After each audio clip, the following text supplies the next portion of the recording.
Topper लोग अपनी copy में किस तरीके से प्रेजेंट करके अपने आंसर्स को लिखते हैं वो मैं आपको दिखाऊंगा। इसमें मैंने हिंदी, मैथ और साइंस लिया है कि किस तरीके से लिखते हैं। आपको पूरा एक्सप्लेनेशन करूंगा, ठीक है, और आपको टिप्स भी दूंगा कि आपको कैसे नोट करना है।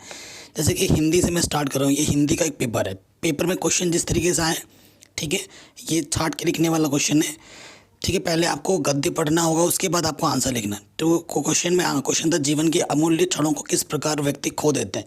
तो देखो, इस टॉपर ने अपने आंसर्स को किस तरीके से प्रेजेंट किया है। अगर इसकी राइटिंग को देखोगे तो इसका राइटिंग उतना खास नहीं है, लेकिन एक एवरेज राइटिंग होते हुए भी इसके प्रेजेंटेशन पे आप ध्यान दीजिए, ठीक है।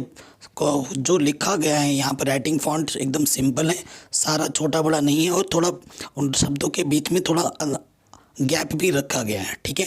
तो इस चीज़ को आपको फॉलो करना है। तो अगर आपकी एक एवरेज राइटिंग भी है, क्योंकि राइटिंग बहुत इंपॉर्टेंट रोल प्ले करती है, ठीक है। फिर देखिए, जैसा पूछा गया है वैसे ही लिखा गया है।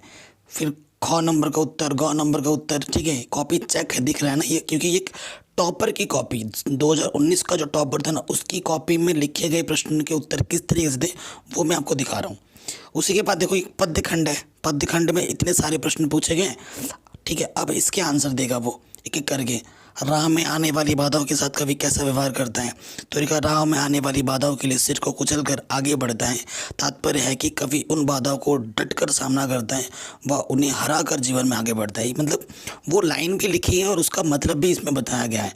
तो ये होता है प्रॉपर एक्सप्लेनेशन, ठीक है। सो अब देखिए, प्रॉपर खंड क का जहाँ था तो खंड क में सारा कर दी, फिर खंड ख स्टार्ट किया।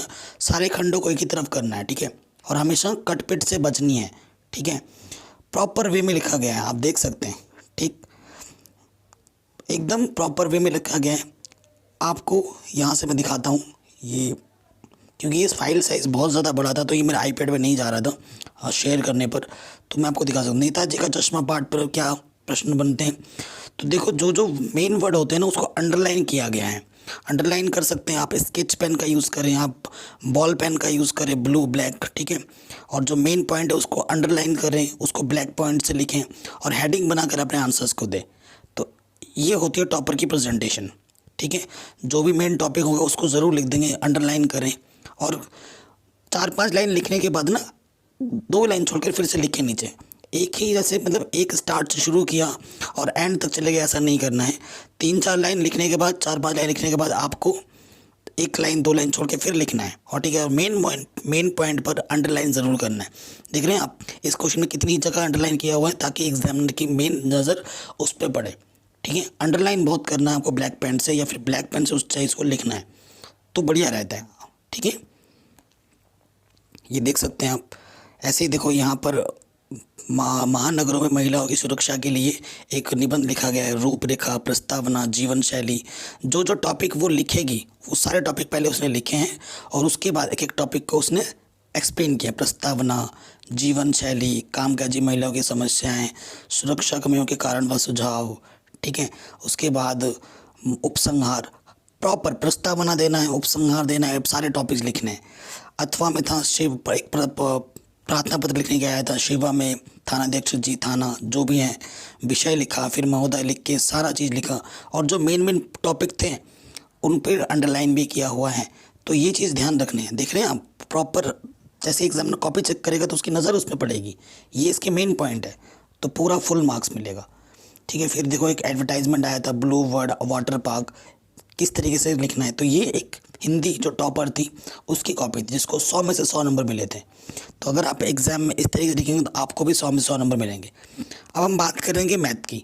ये मैथ का पेपर है, देख रहे हैं आप स्क्रीन पर। तो सबसे पहले क्या होता है कि जो आपको दिया गया है बेटा, वो आपको लिखना है, ठीक है। जो आपको दिया गया है वो लेके चलेंगे हम। उसके बाद जो भी सूत्र है वो आपको लिखना है, और हल आपको बीचों बीच करना है, ना एक कॉपी के एक तरफ ना कॉपी के दूसरी तरफ, ठीक है। हल एकदम बीचों बीच करना है। और कई बच्चे मैंने देखा है, जब हल करते हैं तो पन्ने के इधर से थोड़ा काट के देते हैं, पटरी से उधर से थोड़ा काट देते हैं और लिखते हैं। ऐसा बिल्कुल नहीं करना, ठीक है। बीचों बीच लिखना है, और जब आंसर आ जाए तो उस आंसर्स को डब्बे में बंद करना है। जैसे यहाँ सेक अल्फा बराबर 13/12 है ना, तो डब्बे में बंद करके लिखना चाहिए था और आंसर लिखना चाहिए था। चित्र आएगा, चित्र भी बनाना है। अगर आपके प्रश्न पत्र में चित्र है तो वो चित्र आपको अपने कॉपी में भी बनाना है। दिया जो है उसको लिखेंगे, क्या निकालना है वो लिखेंगे और प्रॉपर सॉल्व करेंगे।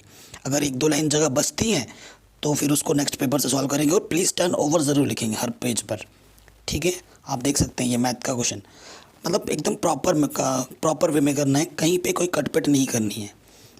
ठीक है, कहीं पे कोई कटपट नहीं करनी है, जितना अवॉइड हो सके वो करना है।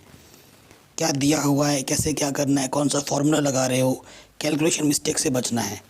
ठीक है, आप देख सकते हैं जितने भी सेक्शंस हैं, सेक्शन ए अगर उसने पकड़ा है तो सारे क्वेश्चन उसने वहीं पे किए हैं, फिर सेक्शन बी पकड़ा है तो सारे क्वेश्चन उसने वहीं पर किए हैं। ठीक है, हालांकि ये इंग्लिश मीडियम का है तो इंग्लिश से लेना देना क्या, हमें तो बस मतलब से मतलब है, मतलब पैटर्न से मतलब है ना। हिंदी की जगह आप इंग्लिश की जगह आप हिंदी लिखेंगे, हिंदी में होगा आपका, बस यही तो चीज़ है, मतलब तरीका मालूम होना चाहिए। यहाँ पर लैंग्वेज मैटर नहीं करता, मैं पहले बोल रहा हूँ। ठीक है, क्या दिया हुआ है, क्या निकालना है, सारे सूत्र रखोगे। कोई भी चीज़ अगर आपको पता है, वो एग्जाम को पता है, लेकिन वो लिख के बताओगे यहाँ पर। ठीक है, और मैथ के क्वेश्चन को कैसे लिखते हैं इस पर मैंने अलग से एक वीडियो बना रखी थी, अगर हो सके तो उस वीडियो को ज़रूर देख लेना, मैं लिंक डाल दूँगा डिस्क्रिप्शन पे। कुछ दिन पहले ही वीडियो बनाया था। अगर आप इस तरीके से लिखोगे जिस तरीके से टॉपर ने लिखा है तो आपके एग्ज़ाम में पूरे नंबर आएंगे। दिख रहे हैं आप, एकदम नीट एंड क्लीन। ठीक है, एकदम नीट एंड क्लीन। अगर आप इस तरीके से प्रेजेंट करोगे अपने आंसर्स को तो भरपूर पूरे फुल मार्क्स मिलेंगे, वरना मैथ्स में भी नंबर कटते हैं अगर चीज़ों को आप स्किप करोगे। ठीक है, तो नंबर कटते हैं। तो इस तरीके से आप फॉलो करोगे अपने आंसर्स को तो आपके पूरे मार्क्स आएंगे। देख रहे हैं, इस तरीके से आपको लिखना है। ये एक टॉपर की कॉपी है। अब मैं आपको साइंस दिखाता हूँ। ठीक है, ये तो मैथ की बात हो गई, अब मैं आपको साइंस दिखाता हूँ कि साइंस में आपको कैसे लिखना है। ये साइंस की भी मेरे पास इंग्लिश में ही है, लेकिन कोई दिक्कत नहीं, हमें बस पैटर्न से मतलब है, किस तरीके से लिखा जाता है वही हमें देखना है। तो देखो यहाँ पर सेक्शन ए से स्टार्ट किया है। एक आंसर लिखने के बाद मेन चीज़ अगर लिखते से यहाँ पर अमीटर और वोल्ट मीटर था, तो अमीटर के बारे में लिखने के बाद जब वोल्ट मीटर में आए तो एक लाइन छोड़ के लिखा है। दूसरे आंसर में आने के बाद एक आंसर जब हो जाए 2 लाइन छोड़ के लिखो, और हमेशा पॉइंट बना के लिखो। देखो यहाँ पर पॉइंट बना के लिखा 1 2 3। ठीक है, और मेन पॉइंट को अंडरलाइन किया गया है, मेन पॉइंट को अंडरलाइन किया गया है। और हमेशा नीट एंड क्लीन लिखना है, चित्र को प्रॉपर अच्छे ढंग से बनाओ, कहाँ पर कौन सी चीज़ क्या है वो उसको ढंग से लिख के दिखाओ। ठीक है, और हमेशा जो मेन पॉइंट है उसको अंडरलाइन करके दिखाओ ताकि एग्जामिनर की नज़र उस पर ज़रूर पड़े। ठीक है, ये दिख रहा है आपको।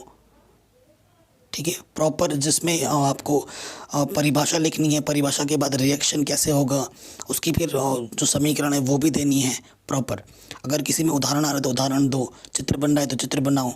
ठीक है, प्रॉपर करना है एकदम। देख रहे हैं ना, जैसे फिजिक्स का क्वेश्चन आता है, दर्पण का सूत्र का वही है, क्या दिया हुआ है, कैसा मिरर है, कॉनकेव कॉन्वेक्स, उत्तल दर्पण अवतल दर्पण, वो लिखने के बाद उसमें क्या दिया हुआ है, क्वेश्चन का फॉर्मूला क्या है, फिर सारे मान रखा, हल किया। ठीक है, सब कुछ करने के बाद चित्र भी बना के दिखाया है अगर बना सकते हो। तो इस तरीके से जब अपना आंसर लिखोगे तो पूरे फुल मार्क्स मिलेंगे। ठीक है, आप देख सकते हैं। ओके, और ये चीज़ मैंने ली है ओसवाल के पब्लिकेशन से मैंने लिया है, तो बहुत अच्छी बुक्स वैसे होती है, अगर आप चाहें तो परचेज़ कर सकते हैं, कोई पेड प्रमोशन नहीं है, दिल से बोल रहा हूँ। और फुल क्रेडिट जाता है उनको, ओसवाल पब्लिशर्स को, जहाँ से मैंने इनकी चीज़ें ली हैं। ठीक है, अंतर वाले प्रश्न आते हैं तो ऊपर देखो यहाँ पर पहले लिखना है, जैसे कि किसी चीज़ में का अंतर है तो टॉपिक लिखने के बाद एक लेफ़्ट में होगा एक राइट में होगा, उसके बाद एक अंतर लिखने के बाद एक लाइन छोड़ने के बाद दूसरा अंतर लिखो, फिर वो होने जाने के बाद उसके बाद तीसरा अंतर लिखो, चौथा अंतर लिखो। ठीक है, चित्र बनाओ प्रॉपर वे में, सारे नाम लिखो। तो अगर इस तरीके से आप अपना आंसर लिखोगे तो आपको पूरे नंबर मिलेंगे। ठीक है, आई होप आपको समझ में आ रहा होगा किस तरीके से करना है।